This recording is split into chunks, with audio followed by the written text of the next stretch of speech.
Pemirsa, kembali lagi bersama kami. Kita beralih ke informasi dari Jawa Tengah bersama rekan kami Listi Puspitasari berikut ini.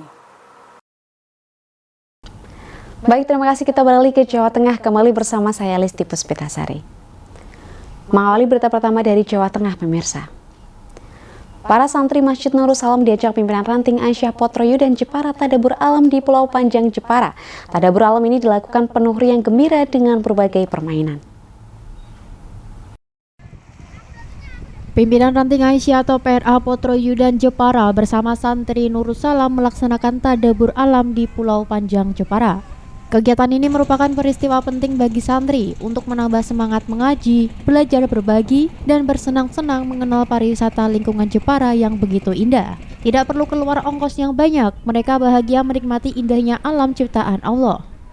Kegiatan ini diikuti 6 santri anak SD dan 1 santri anak 3 tahun. Selain itu ada wali murid santri yang ikut mengantarkannya yaitu Khaulul Latifah, Nur Samsiah, Indras, Misbahuddin Asobirin, serta bersama guru ngaji mereka yang selalu memberikan semangat yaitu Kunarti dan Ferry Kurniawati sebagai perwakilan PRA Potroyu dan Jepara. Hal ini dilaksanakan untuk mewujudkan kebahagiaan para santri. Kegiatan di wisata Pulau Panjang yakni mengaji bersama, makan bersama, dan bermain bersama. Dengan langkah awal ini adalah hadiah atau reward untuk rekreasi agar santri mengaji di Nurul Salam semakin semangat dan istiqomah dalam meningkatkan ibadah berjamaah di Masjid Nurul Salam. Menurut Ferry Kurniawati, kegiatan ini diharapkan bisa membangun sikap disiplin dan rajin mulai dari dini agar tercipta anak yang saleh dan salehah serta anak yang berakhlak mulia dan semakin memakmurkan Masjid Nurul Salam Potroyu dan Jepara. Alhamdulillah, kegiatan hari ini bertadabur alam di wisata Jepara, yaitu Pantai Pulau Panjang berjalan dengan lancar dan bahagia. Tentunya bersama anak-anak santri ngaji Nurul Salam, 7 santri, 3 wali murid, dan 1 guru ngaji yang selalu memberikan motivasi dan inspirasi. Semoga anak-anak menjadi lebih semangat dalam mencintai Al-Quran. Terus semangat anak-anakku, hanya kamu generasi penerus cinta Al-Quran. Edi Sultan memberitakan dari Jepara, Jawa Tengah. Kokam PCPM Pakis Aji Jepara lakukan pengamanan pengajian dalam rangka peresmian Masjid Al-Jawharoh Arukna dan gerakan mencetak sejuta penghafal Al-Quran. Komando Kesiapsiagaan Angkatan Muda Muhammadiyah Pimpinan Cabang Pemuda Muhammadiyah atau Kokam PCPM Pakis Aji Jepara melakukan giat pengamanan ceramah anak dari Dai Sejuta Umat almarhum Zainuddin MZ yaitu Fikri Zainuddin. Ceramah ini dalam rangka peresmian Masjid Al-Jawharoh Aruknah Duku Boto, Desa Pelajan, Kecamatan Pakis Aji Jepara. Dalam pengamanan kali ini, Kokam Pakis Aji yang terdiri dari Komandan Kokam Pakis Aji Muhammad Saroni, KSO Kokam Jepara Budiono, Dandi Kiswanto, Supri, Supat, Sofa, dan Roni melakukan sterilisasi sekitar jalan menuju panggung ceramah, penataan tempat parkir, buka tutup jalan, serta mengarahkan pengunjung. Dalam pengajian ini dihadiri oleh anggota DPRD Jepara Musklih, petinggi Pelajan Kartono, Ketua PCPM Pakis Aji Ahmad Nasir, Ketua PRM Pelajan Juwoto, masyarakat Desa Pelajan, Kepo, dan Guyangan Kecamatan Bangsri Jepara. Komandan Kokam Pakis Aji bersyukur acara lancar, aman, dan membuat pengunjung juga nyaman. Komandan Kokam Pakis Aji juga senang bisa mengamankan pengajian dai dari ibu kota. Kesan bahagia juga datang dari petinggi Pelajan Kartono, karena selama ini ia hanya melihat di televisi dan sekarang ia bisa langsung mendengarkan tausiah Fikri Zainuddin MZ. Terima kasih kepada tim Kokam Kabupaten Kecamatan Pakis Aji yang sudah membantu mengamankan kegiatan pengajian akbar di Masjid Al-Jawharoh yang dihadiri oleh Bapak Kiai Haji Fikri Zainuddin MZ. Alhamdulillah acara berjalan lancar. Edi Sultan memberitakan dari Jepara, Jawa Tengah. Taruna Melati 1 SMA Muhammadiyah 2 Mayong Jepara kembali dilaksanakan untuk calon Dewan Kerabat Hizbul Waton dengan membekali siswa dengan nilai kepemimpinan dan kepanduan. SMA Muhammadiyah 2 Mayong Jepara kembali menggelar kegiatan Taruna Melati 1 atau TM1 sebagai bentuk pengkaderan calon Dewan Kerabat Hizbul Waton. Kegiatan ini berlangsung selama 2 hari di kawasan Pegunungan Rahtau, Gebok, Kudus. Tema yang diangkat tahun ini tangguh dalam iman, aktif dalam tindakan melalui kepanduan.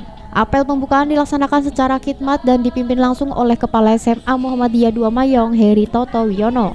Kepala SMA Muhammadiyah 2 Mayong menegaskan pentingnya TM1 sebagai sarana membentuk generasi muda yang disiplin, bertanggung jawab, serta memiliki daya juang tinggi. Beragam materi disampaikan selama kegiatan. Ahmad Kaumakin Al-Katami mengangkat tema keislaman, menekankan pentingnya menjaga akhlak dan adab di tengah tantangan era digital. Materi undang-undang dan janji pandu Hizbul Watho disampaikan oleh Arisa Dibasa, memberikan pemahaman filosofis gerakan kepanduan Muhammadiyah. Latihan baris berbaris turut melengkapi pelatihan fisik dan disiplin peserta, diberikan langsung oleh anggota Koramil 5 Mayong. Selamat dan sukses atas terselenggaranya kegiatan Taruna Melatih 1. Semoga dengan adanya kegiatan tersebut dapat membentuk kader Muhammadiyah yang lebih baik lagi dan menjadikan kader Muhammadiyah yang lebih tangguh, dan untuk kader Muhammadiyah dapat menerapkan dalam kehidupan di masyarakat. Edi Sultan memberitakan dari Kudus, Jawa Tengah. Kenang masa sekolah dan jalin silaturahmi, alumni SMP Muhammadiyah Kauman atau SMP Muhika Muntilan Kabupaten Magelang menggelar kegiatan reuni akbar lintas angkatan dengan tajuk Reuni Ageng. Reuni ini dihadiri ratusan alumni. Masa sekolah merupakan masa yang paling indah dan tidak terlupakan. Meski hanya 3 tahun bersama, banyak sekali kenangan yang berkesan yang masih lekat dalam memori. Lama berpisah tentu menyisakan rasa rindu yang mendalam dengan teman-teman semasa duduk di bangku sekolah. Untuk itu, alumni SMP Muhammadiyah Kauman atau SMP Muhika Muntilan menggelar kegiatan reuni lintas angkatan dengan tajuk Reuni Ageng. Reuni Ageng mengambil tema indahnya kenangan dalam bingkai persahabatan. Kegiatan berlangsung di Joglo Penglipuran, Borobudur. Ketua Panitia Reuni Ageng Lintas Angkatan Umi Barokah menyampaikan bahwa kegiatan Reuni Ageng Lintas Angkatan ini digelar dalam rangka membangun kebersamaan, merajut kembali tali silaturahmi yang telah lama tidak berjumpa. Kegiatan hari ini Reuni Ageng Muhika dari angkatan tahun 73 yang hadir tahun 74 sampai 2010 dengan maksud kita untuk silaturahmi, mengakrabkan para semua alumni dari angkatan tahun 74 sampai 2010 untuk bareng-bareng membangun kebersamaan demi Muhika SMP Muhammadiyah Kauman tercinta. Semoga alma mater dari lulusan kami itu sukses ke depan dan kita bisa silaturahmi yang berkelanjutan untuk ukhuwah Islamiyah. Reuni Ageng ini dihadiri lebih kurang 400 orang alumni angkatan tahun 1974 hingga 2010. Ketua Pimpinan Cabang Muhammadiyah atau PCM Muntilan yang juga merupakan salah satu alumni SMP Muhika, Miftahudin, menyambut baik kegiatan ini. Kegiatan ini merupakan bagian dari menggelorakan dakwah dan dapat memberi sumbangsi bagi kemajuan pengembangan SMP Muhika di masa mendatang. Yang pertama, saya bersyukur kepada Allah karena saya sebagai alumni di SMP Muhika Muhammadiyah Kauman. Ini adalah sebuah semaian yang luar biasa, kader-kader luar biasa bertebaran di mana-mana pun ini akan bermanfaat. Harapan kami di pimpinan cabang ini dapat dilakukan secara rutin, dan yang kedua memang menggelurakan kegiatan dakwah itu harus dengan bergembira, jadi bergembira dalam kebaikan. Silaturahim diwujudkan tidak hanya dalam fisiknya saja, tapi pertemuan-pertemuan ide dan pendapat juga menguatkan, itu insya Allah akan terjadi di pertemuan-pertemuan seperti ini. Insya Allah seperti itu. Acara reuni berlangsung meriah dengan kegiatan yang membangun kebersamaan, mulai dari sesi ramah tamah hingga diskusi talk show bersama kepala sekolah dan perwakilan alumni. Talk show membahas perkembangan dan program sekolah. Para alumni menyatakan antusiasme terhadap program yang direncanakan, termasuk dukungan untuk meningkatkan fasilitas sekolah melalui pengumpulan dana. Pertama, kami ucapkan terima kasih kepada Bapak Ibu saudara-saudara terkait dengan kegiatan alumni Ageng ini luar biasa untuk silaturahmi maupun branding untuk sekolah. Saya yakin alumni ini akan sangat sekali membantu untuk pengembangan kemajuan secara kualitas maupun kuantitas sekolah. Yang kedua, program SMP Muhammadiyah Muntilan dengan alumni yaitu melaksanakan kegiatan-kegiatan eksternal, salah satunya untuk penggalangan dana maupun untuk silaturahmi yang terpenting untuk pengembangan sekolah. Alhamdulillah dari alumni ini terkait dengan penggalangan dana sudah mencapai sekitar hampir 300 juta untuk pembebasan tanah yang insya Allah akan dijadikan ruang depan kegiatan sekolah maupun jalan masuk sekolah. Alhamdulillah, saya syukur karena dengan usia saya masih bisa melihat adik-adik saya, anak-anak saya, mungkin cucu-cucu saya yang di sekolah. Hanya berdoa mudah-mudahan menjadi anak soleh-solehah, bisa menghidupkan SMP Muhammadiyah yang kita cintai, dan mudah-mudahan Allah selalu meridhoi. Harapan untuk sekolah Muhika? Alhamdulillah, mudah-mudahan semakin maju, semakin indah, semakin bertakwa, dan mudah-mudahan anak-anak semakin mudah untuk dididik. Ice breaking dan nyanyi bersama menjadi puncak kegiatan reuni Ageng SMP Muhika. Mereka melakukan permainan-permainan lucu dan menarik dipandu mentari outbound Indonesia. Satu persatu angkatan menyumbangkan lagu-lagu andalannya di depan teman-temannya sambil berjoget bersama. Nurul Abadi memberitakan dari Magelang, Jawa Tengah. Pemuda Muhammadiyah dan Nahdlatul Aisyah Keji melakukan musyawarah ranting secara bersamaan. Setelah melalui proses musyawarah, telah terpilih Ketua PRPM Keji Rofik Trihardian dan Ketua PRNA Keji Sulfa Nikmatur Rahmah periode 2025 hingga 2029. Musyawarah ranting atau musyawarah pemuda Muhammadiyah dan Nahdlatul Aisyah Keji Kecamatan Muntilan Kabupaten Magelang, Jawa Tengah sukses digelar. Musyawarah tertinggi tingkat ranting dengan agenda pemilihan ketua dan personalia PRPM dan PRNA Keji periode 2025 hingga 2029 ini dilaksanakan di Pusat Gedung Dakwah Muhammadiyah, Desa Keji, Kecamatan Muntilan, Kabupaten Magelang. Mengangkat tema menyiapkan kader muda unggul dan berkemajuan. Ketua Panitia Musyawarah Rofik Trihardian dalam sambutannya berharap setelah musyawarah ini dapat mendapatkan pimpinan baru yang bisa menjadi kader muda yang unggul dan berkemajuan. Pimpinan terpilih harus mampu berkolaborasi dengan ortom dan organisasi lain untuk kemajuan organisasi dan desa.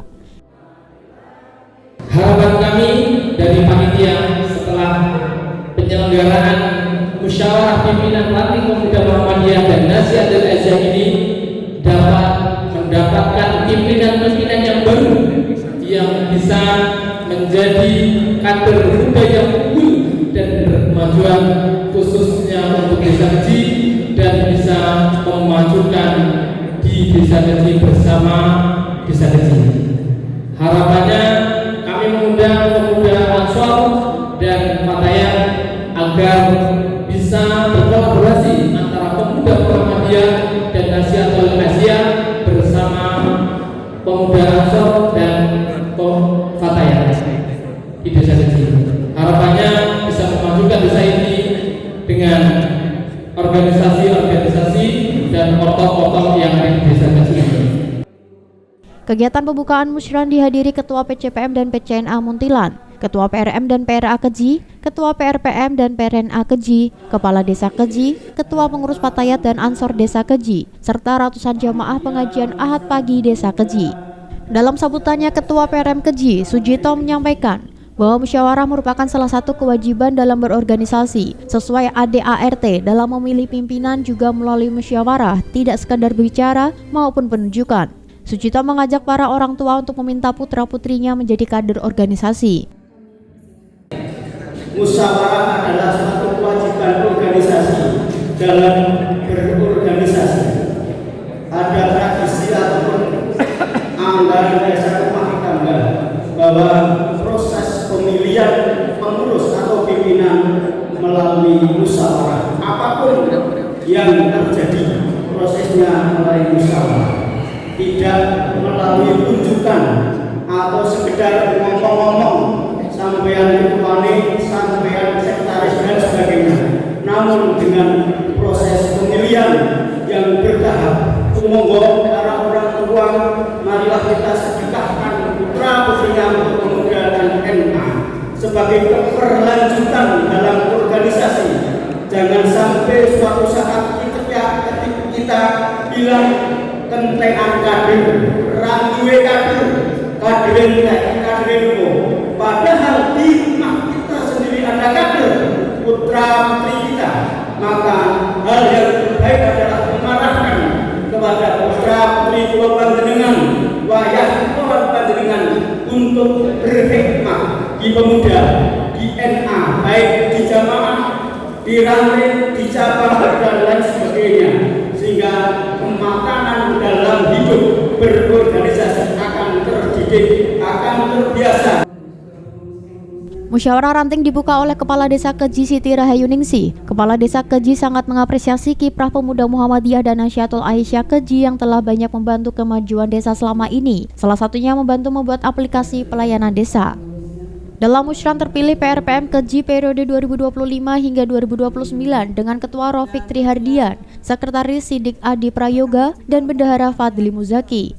Sedangkan PRNA Keji periode 2025 hingga 2029 dengan Ketua Zulfa Nikmatur Rohmah, Sekretaris Intan Puspita Devi, dan Bendahara Devira Zahira Salsabila. Sebelum musyawarah dimulai, diisi pengajian oleh Ustadz Abdurrahman Fuad Kasan. Abdurrahman berpesan bahwa pemuda merupakan pilar bangsa yang harus dijaga. Pemuda harus unggul dan kuat, tidak hanya kuat badannya saja, tetapi harus juga kuat pemikiran dan akhlaknya untuk selalu menjadi contoh hingga di hari tuanya. Nurul Abadi memberitakan dari Magelang, Jawa Tengah. Mengisi masa senja dengan kegiatan yang positif dan spiritual kini bukan lagi impian. Di Semarang, sebuah inisiatif unik berhasil menyatukan para lansia dalam sebuah program pesantren yang menghadirkan pengalaman spiritual mendalam seperti berada di Tanah Suci. Program perdana bertajuk Pesantren Lansia ini sukses digelar di Masjid At-Taqwa Ngalian. Sebuah program unik digelar di Masjid At-Taqwa Ngalian, yakni pesantren lansia. Kegiatan yang berlangsung 2 hari ini awalnya hanya menargetkan 20 peserta. Namun antusiasme tinggi sehingga 33 lansia dari berbagai penjuru Semarang mendaftar. Kenyamanan dan dukungan fasilitas menjadi perhatian utama, mulai kamar mandi rumah lansia, ruangan ber-AC, kursi ergonomis, hingga layanan antar jemput dari berbagai titik strategis di kota. Ketua Panitia Pesantren Lansia Solihul Hadi menjelaskan program ini adalah sarana krusial bagi lansia untuk berkumpul, belajar, dan menjadikan sisa usia lebih berarti. Ia juga menekankan pentingnya dukungan sosial dan spiritual di usia senja agar para lansia tetap sehat secara lahiriah maupun batinnya. Jadi kami diamanai untuk menyelenggarakan kegiatan pesantren lansia yang sebetulnya ini adalah diinisiasi oleh semua takmir, dan hari ini, kemarin dan hari ini sudah kita laksanakan, dan pagi ini kita tutup nanti dengan ada senam dan nanti ada sambung rasa sebenarnya. Jadi yang pertama adalah secara umum lansia di Indonesia ini semakin lama semakin banyak. Lalu yang kedua, jamaah kita yang di Masjid Taqwa ini sebagian besar juga lansia. Oleh sebab itu kami mencoba menginisiasi ini, menampung aspirasi-aspirasi, dan kita nanti akan berlanjut pada pekan pertama setiap bulan. Target kita adalah di awal ini ada 20 peserta, akan tetapi kami mendapatkan di angka 30 orang. Dengan demikian kami harus agak sedikit ekstra karena fasilitas yang kita punyai memang awalnya adalah untuk 20 orang, tetapi sekarang 30, alhamdulillah semua terselesaikan dengan baik. Rutinitas pesantren lansia juga diisi dengan tahajud syahdu, dipimpin langsung oleh Ustadz Nurbini, diikuti salat subuh berjamaah dan pembinaan bacaan Al-Quran melalui tahsin model fashohatul lisan. Tak hanya spiritual, aspek fisik pun mendapat perhatian. Lebih dari 130 orang turut senam pagi dan cek kesehatan termasuk warga sekitar masjid. Ahwan Fanani, Ketua Takmir Masjid At-Taqwa Ngalian Wates, menyampaikan harapannya yang besar terhadap kelangsungan program ini. Pesantren lansia ini kan bagian dari layanan kita kepada jamaah kita sendiri maupun jamaah yang masih belum aktif tapi ingin mendapatkan semacam pendidikan, ketenangan, dan proses sehingga dalam menjalani hidup di usia lansia memiliki lebih besar makna. Karena itulah pesantren lansia ini diadakan dalam rangka mewadahi kebutuhan warga kita, kebutuhan dari jamaah kita. Maka tentu harapan kita setelah terlaksana dari pesantren pertama ini bisa berlanjut ke dalam proses-proses selanjutnya. Tentu kita berharap pesantren lansia ini berjalan secara rutin, bisa 1 bulan sekali sementara ini sebagai awalan, karena kita melihat bahwa warga yang ikut ternyata rumahnya juga jauh-jauh, ya tidak semuanya dekat dengan kita.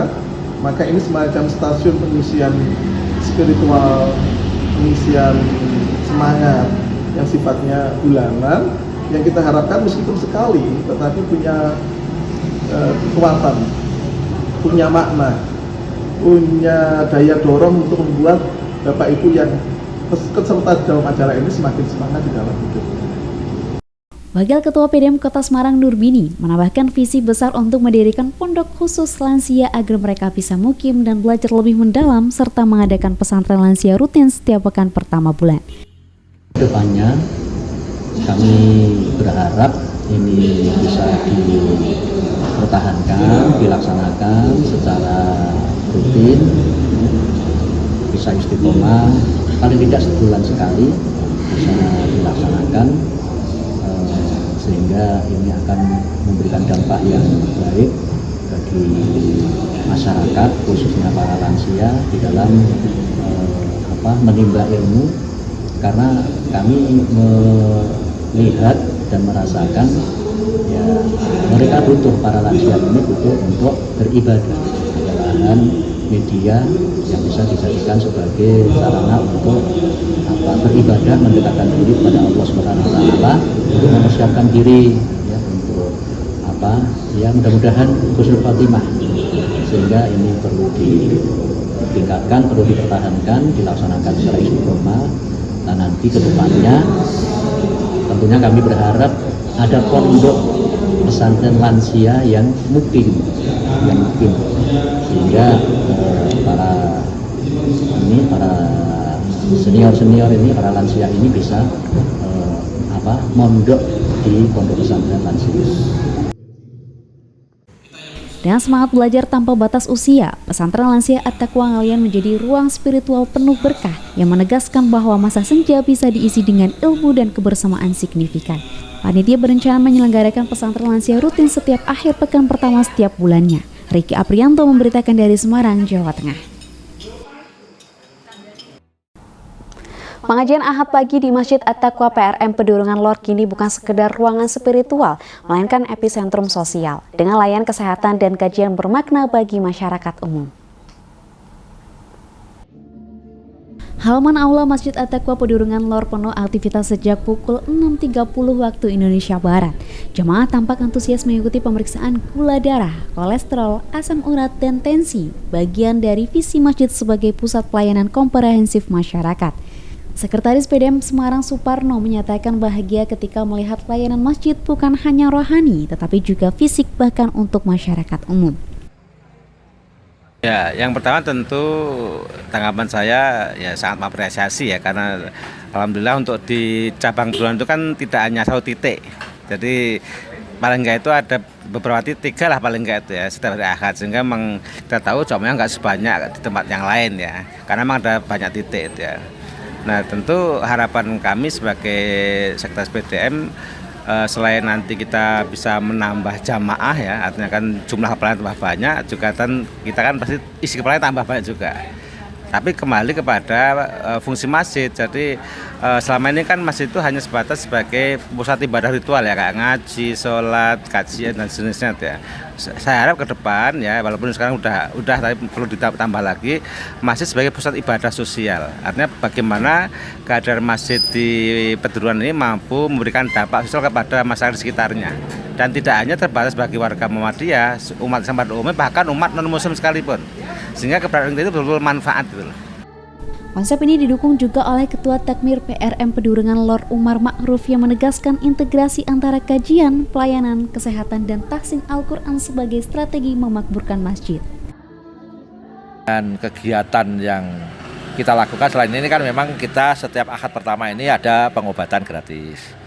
Ke depan insya Allah, oh ya, ada satu lagi yang menjadi rutin setiap Ahad ke-5 kita Masjid At-Taqwa kelima subuh, habis subuh itu kita melakukan yang namanya sholat prosesi, sholat Isra bersama, bukan berjamaah ya, bersama itu ya, dengan jamaah itu. Ke depan ini kita sudah merencanakan untuk kita menjalin dengan pedagang dari Magelang sayur-sayuran. Nah, nanti kita insya Allah akan merancang terkait dengan semacam sayur-sayuran murah atau mungkin ada juga yang gratis dan sebagainya. Itu yang utama terkait dengan itu ya. Kalau santunan-santunan dengan masyarakat sudah kita lakukan lah. Sampaikan oleh Pak Sekretaris betul ya. Ada kita memang di lingkungan ini kita sebut mayoritasnya adalah memang Nahdliyin. Tetapi alhamdulillah mereka sangat welcome dengan kita. Tidak pernah ada masalah sama sekali. Mereka juga sama. Nah tinggal dan mereka ketika kemarin Idul Adha semuanya satu RW ini ya kita kasih daging dari kita. Kemudian kita kan ada 5 sapi dengan 10 kambing merata. Dan alhamdulillah juga untuk yang aktif di sini ini ya saya ketua RW-nya juga Muhammadiyah, mantan juga Muhammadiyah. Ya banyak lah ketua RT juga Muhammadiyah, ini juga ketua RT Muhammadiyah. Artinya kita sudah memasyarakat. Nah, sehingga sekat antara kita dengan kelompok ya Nahdliyin dan lainnya itu tidak ada. Tinggal tadi memang kita harus mau tidak mau kita itu adalah sebagai gerakan pembaruan tajid dan sebagainya itu juga menyampaikan secara perlahan-lahan untuk mereka itu bagaimana beragama sebagaimana yang kita pahami. Di situ insyaallah. Panitia juga mengumumkan rencana inovatif yakni pasar sayur murah dan gratis bekerja sama dengan pedagang lokal. Hal ini sebagai wujud pemberdayaan ekonomi dan mempererat jalinan sosial di lingkungan masjid. Pada pengajian Ahad pagi, Suparman Syukur membahas konsep ruh manusia ala Imam Al-Ghazali dengan membagi tipe manusia berdasarkan kesadaran dan ilmu. Menurut Suparman, pengajian seperti ini penting untuk menyadarkan kader Muhammadiyah akan posisi ilmu sebagai jalan menuju surga secara bersama. Rika Aprianto memberitakan dari Semarang, Jawa Tengah. Pimpinan daerah Aisyah Boyolali mengadakan senam masal Aisyah Bahagia dalam rangka semarak milad ke-108 Aisyah di alun-alun Lor Boyolali. Kegiatan ini juga dihadiri dan diikuti Wakil Bupati Boyolali. Pimpinan daerah Aisyah atau PDA Boyolali mengadakan senam masal Aisyah Bahagia. Kegiatan ini dilaksanakan dalam menyemarakan milad ke-108 Aisyah. Dalam kegiatan ini, Wakil Bupati Boyolali Dwi Fajar Nirwana turut hadir menyemarakan senam masal. Dalam rangka kegiatan Milad Aisyah ini terdapat serangkaian kegiatan, yaitu lomba-lomba terkait dengan majelis dan lembaga yang berada di PDA. Dan dalam rangkaian ini juga mengadakan kegiatan untuk senam Aisyah Bahagia yang diselenggarakan di alun-alun Lor. Jadi dalam rangka kegiatan Milad Aisyah ini, kami mengadakan kegiatan serangkaian kegiatan yaitu lomba-lomba terkait dengan majelis dan lembaga yang berada di pimpinan daerah Aisyah, dan juga kami dalam rangkaian ini kami juga mengadakan kegiatan untuk senam Aisyah Bahagia yang diselenggarakan di alun-alun Lor dan nanti akan dihadiri oleh Ibu Wakil Bupati Boyolali Ibu Fajar Dwi Nirwana. Dan nanti puncak kegiatan akan kami laksanakan di tanggal 27 Juli 2025 di Pendopo Ageng Kabupaten Boyolali. Ketua PDA Boyolali Sri Hidayati berharap dengan kegiatan ini ibu-ibu Aisyah semakin solid dan semangat berjuang di Aisyah. Alhamdulillah Ibu Wakil Bupati hadir pada ulang tahun Milad Aisyah ke-108, memberikan semangat pada kita untuk terus maju, memberikan kontribusi yang paling baik untuk bangsa dan negara, terutama pemerintah Boyolali. Bu, harapannya dengan adanya senam masal, Bu? Harapannya dengan adanya senam masal ini, ibu-ibu bisa menjalin solidaritas antar teman, bisa menjadi bahagia, mempromosikan kegiatan agar aktif dan menjaga kesehatan. Wakil Bupati Boyolali Dwi Fajar Nirwana turut mengapresiasi kegiatan senam masal yang dilaksanakan PDA Boyolali ini. Alhamdulillahirrahmanirrahim, hari ini bisa membersama Ibu-Ibu Aisyah Kabupaten Boyolali. Tentunya senam masal ini saya harapkan bisa menjadi ajang silaturahmi, memperkuat persatuan dan kesatuan antara warga masyarakat Boyolali. Tentunya bisa membawa keberkahan kemasyarakatan untuk masyarakat semuanya. Bisa mendukung visi misi Bupati Boyolali untuk terciptanya Boyolali yang maju, nyaman dihuni, berdaya saing dan ramah investasi menuju Indonesia Emas 2045. Sugi Harko memberitakan dari Boyolali, Jawa Tengah.